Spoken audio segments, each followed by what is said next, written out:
दूर करो दुख दूर करो, दया करो भगवान, मन मंदिर में उज्जवल हो आपका निर्मल ज्ञान। राधे राधे दोस्तों, आज से महा स्नान स्टार्ट हो रहा है, तो आप सभी को राधा कुंज बिहारी चैनल की तरफ से महा स्नान की हार्दिक शुभकामनाएं।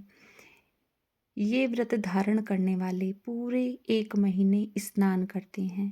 पूर्णिमा से ये स्नान स्टार्ट करके वो अगली पूर्णिमा तक ये स्नान करते हैं। स्नान करने के लिए ब्रह्म मुहूर्त में उठना होता है। 4 बजे से 6 बजे तक आपको अपनी पूजा पाठ से निवृत्त होना पड़ता है। ताजे पानी में स्नान करें। हो सके तो अपने पानी में तिल जरूर डालें। चलो तो दोस्तों शुरू करते हैं माघ मास का महत्तम। माघ मास महत्तम पहला अध्याय। सारे संसार के कर्ता श्री भगवान विष्णु, देवी सरस्वती तथा श्री गुरु जी के चरण कमलों में नमस्कार करके मैं इस माघ मास महत्तम भाषा की रचना करता हूँ। एक समय श्री सूत जी ने अपने गुरु जी श्री व्यास जी से कहा कि गुरुदेव कृपा करके आप मुझसे माघ मास का महत्तम कहिए, क्योंकि मैं आपका शिष्य हूँ। व्यास जी कहने लगे कि रघुवंश के राजा दिलीप एक समय यज्ञ के स्नान के पश्चात पैरों में जूते और सुंदर वस्त्र पहनकर शिकार की सामग्री से युक्त कवच और शोभायान आभूषण पहने हुए अपने सिपाहियों से घिरे हुए जंगल में शिकार खेलने के लिए अपनी नगरी से बाहर निकले। उनके सिपाही जंगल में शिकार के लिए मृग तलाश कर रहे थे। सिंह आदि जंतुओं की तलाश में इधर उधर फिरने लगे। उस वन में वनस्थली अत्यंत शोभा को प्राप्त हो रही थी। वन में कहीं वृक्षों का मोर नाच रहे थे, कहीं कहीं मृगों के झुंड फिर रहे थे, कहीं गीदड़ अपना भयंकर शब्द कर रहे थे, कहीं गेंडों का समूह हाथियों के समान फिर रहा था, कहीं वृक्षों के कोटरों में बैठे हुए उल्लू अपना भयानक शब्द कर रहे थे, कहीं सिंहों का पद चिन्हों के साथ घायल मृगों के रथ से भूमि लाल हो रही थी, कहीं दूध से भरी थनों वाली सुंदर भैंसें फिर रही थीं। कहीं पर सुगंधित पुष्प हरी भरी लताएं वन की शोभा को बढ़ा रही थी।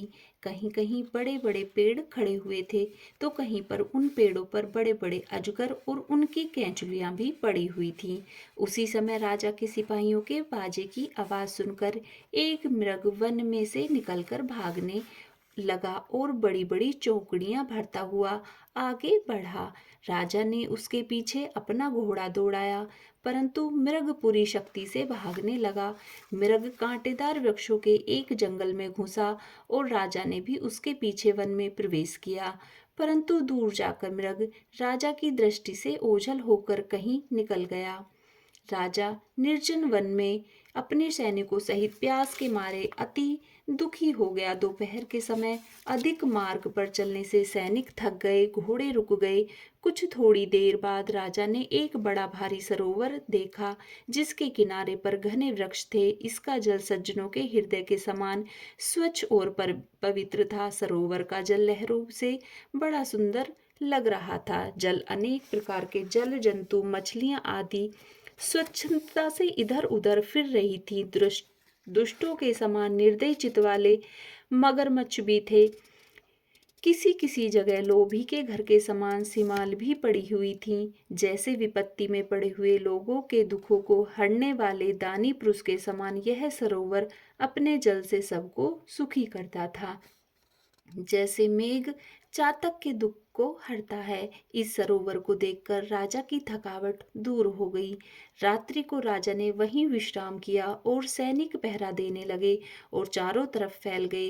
रात के अधिक समय में सुकरों के एक झुंड ने आकर सरोवर में पानी पिया और कमल के झुंड के पास आया। तब शिकारियों ने सावधान होकर शुक्रों पर आक्रमण किया और उनको मारकर पृथ्वी पर गिरा दिया। उस समय सब शिकारी कोलाहल करते हुए बड़ी प्रसन्नता के साथ राजा के पास गए और राजा प्रभात हुआ देखकर उनके साथ ही अपनी नगरी को चल पड़ा। रास्ते में एक तपस्वी को नियमों के कारण बिल्कुल सूख गया था।